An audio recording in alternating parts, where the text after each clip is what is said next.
Thank you, Senator Gillibrand. Thank you. She is our coach, and last year we won, thanks to her very able leadership. And we have another member of our congressional bipartisan women's softball team with us, Congresswoman Jean Schmidt of Ohio. Where's Jean? She was there. There we go, Jean.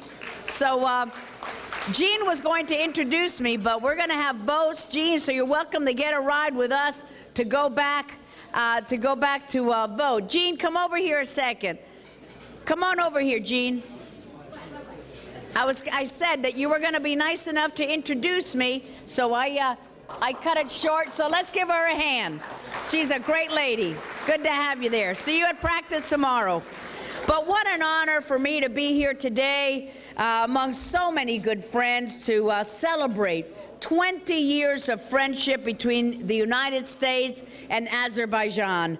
The increasingly close ties between our countries stem from many shared values: freedom, equality, and tolerance. They have deep roots in our societies, and they form the foundation for the broad cooperation that we are engaged. For when we are confronted by many serious challenges, and we've got to face them together. And this is not a new situation for the people of Azerbaijan, who understand that they live in a dangerous region. As you are aware, following the establishment of its independence from the Russian Empire in 1918, Azerbaijan created a government based on democratic ideals. It quickly became a leader in implementing modern reforms, including granting women equal political rights. In this, Azerbaijan was even ahead of the United States. Unfortunately, this bright era of Azeri independence was short-lived, as the Soviet Union soon invaded and imposed its authoritarian rule. For decades, the people of Azerbaijan suffered under communist repression until finally winning their independence once again in 1991. I am proud that the United States was among the first countries to recognize an independent Azerbaijan and to establish full diplomatic relations. And today we're also proud that Azerbaijan continues to uphold the democratic ideals established by its founders and has become one of the most modern, secular, and tolerant nations in the Muslim world.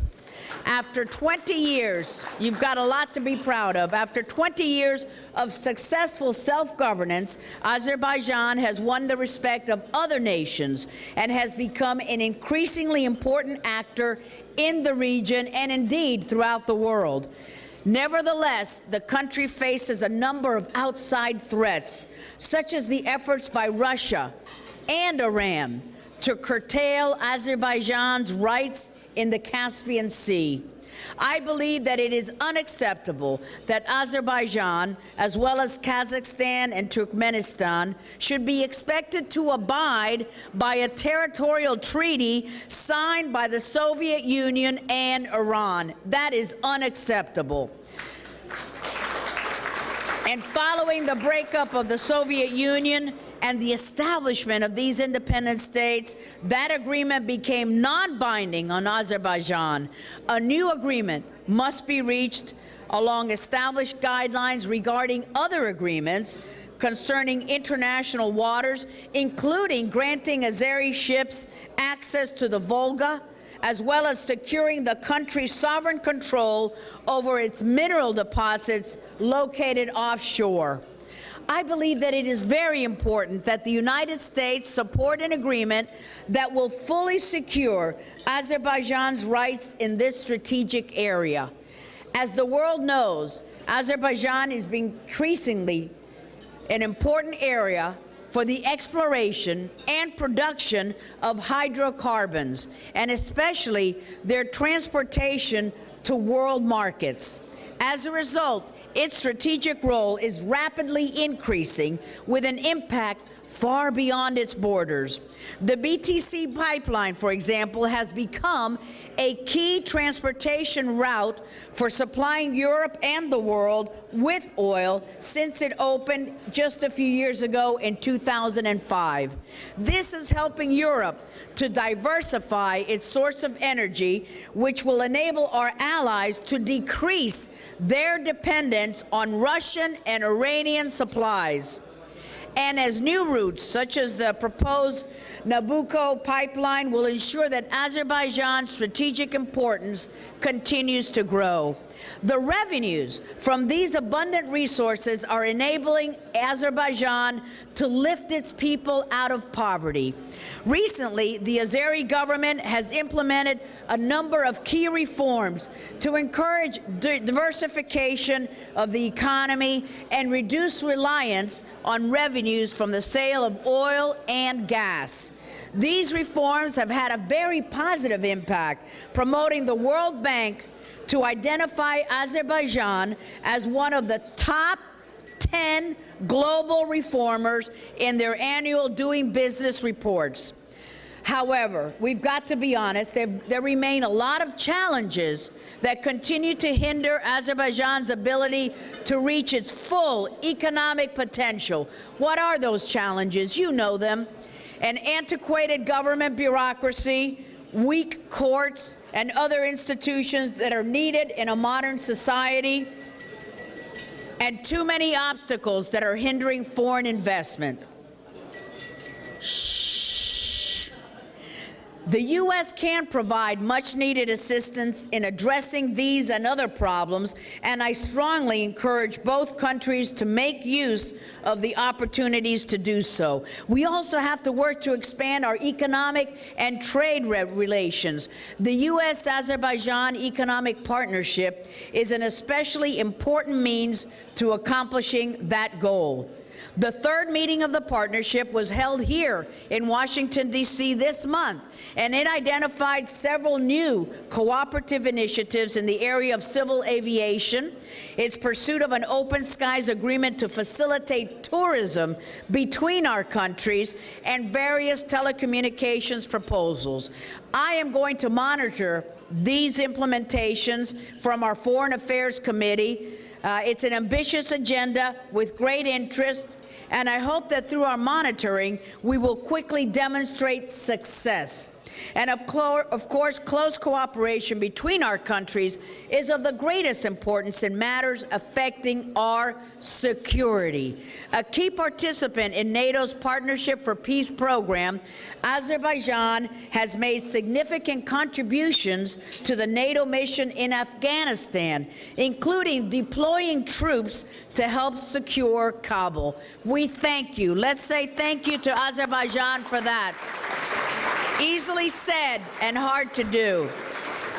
Also, our U.S. mission in Iraq, Azerbaijan has provided key support for this mission by contributing forces for the initial military campaign, as well as maintaining peacekeeping troops in the country until 2008, long after other nations had withdrawn.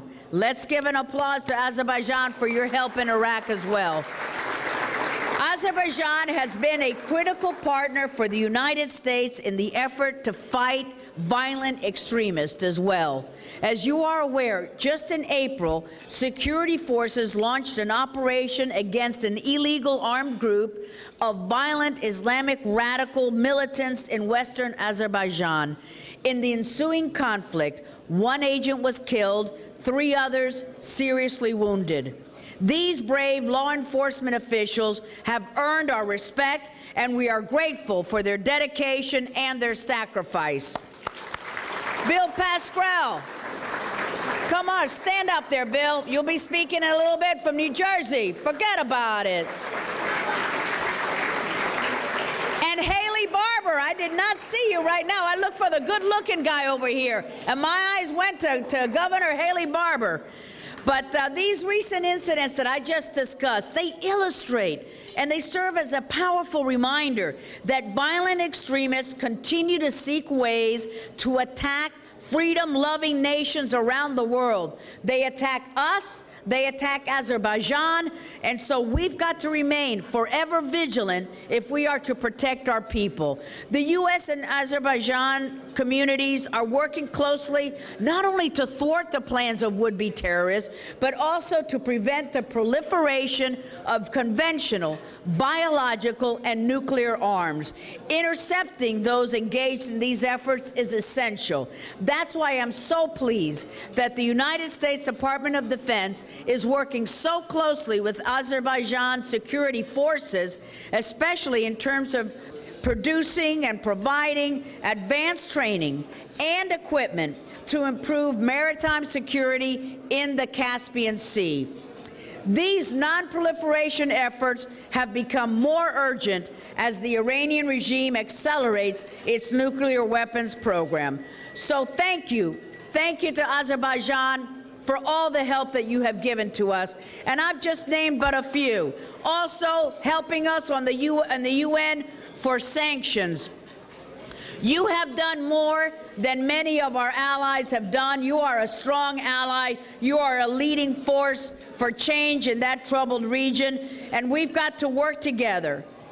So as you can see, I remain committed to deepening the relationship between the United States and Azerbaijan, and I will work in Congress, along with my colleagues, with Bill, with Jean, and with all office holders, to make sure that these ties continue to strengthen. I am confident that if we increasingly understand the extent of our shared interests, we will see in the people and in the government of Azerbaijan a stronger ally than meets the eye. Our peoples have come to know one another. Our alliance will grow deeper, it will grow broader, and we will face these modern challenges in this unknowingly century together, and we will be stronger as a result of that partnership. Muchísimas gracias. Thank you very much.